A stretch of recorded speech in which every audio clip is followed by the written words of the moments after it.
ច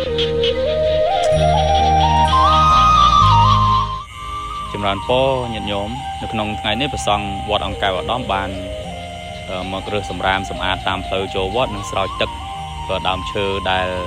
យើងដាំអមផ្លូវចូលវត្តញាតិញោមជាញាតិញោមខ្លះគាត់ឆ្ងល់ថាមិនបានរដូវនេះជារដូវត្រជាក់ហើយចាំបាច់ស្រោចទឹកធ្វើអីតាមពិតទៅរដូវនេះជារដូវដែលគ្រោះថ្នាក់បំផុតសម្រាប់ដើមឈើដែលយើងដាំថ្មីញាតិញោមមូលហេតុដោយសាររដូវនេះជារដូវធ្លាក់ខ្យល់អញ្ចឹងហើយដើមឈើវាងាយនឹងស្វិតស្រពោនដោយសារដីវាឆាប់ហួតហែងញាតិញោមទៅនេះប្រសង់យើងរវល់បន្តិចហើយញាតិញោមចេញពីរៀនមកគឺត្រូវបែងចែកកម្លាំងមកស្រោចទឹកមករៀបចំខាងក្រៅហើយមួយទៀតតាមផ្លូវនេះ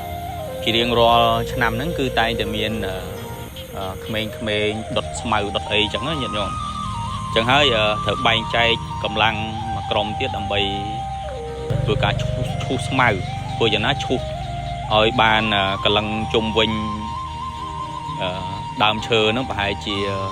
កន្លះម៉ែត្រទៅដើម្បីការពារកុំឲ្យមានភ្លើងឆេះព្រោះដើមឈើដែលយើងដាំថ្មីនេះបើយើងអត់ប្រយ័ត្នប្រយែងទេតែងាប់គឺងាប់ហើយអត់ងាយនឹងយើងស្រោចស្រង់វិញបានទេអញ្ចឹងសូមញាតិញោមអញ្ជើញទស្សនាដោយក្តីសោមនស្សប៉ុណ្ណឹង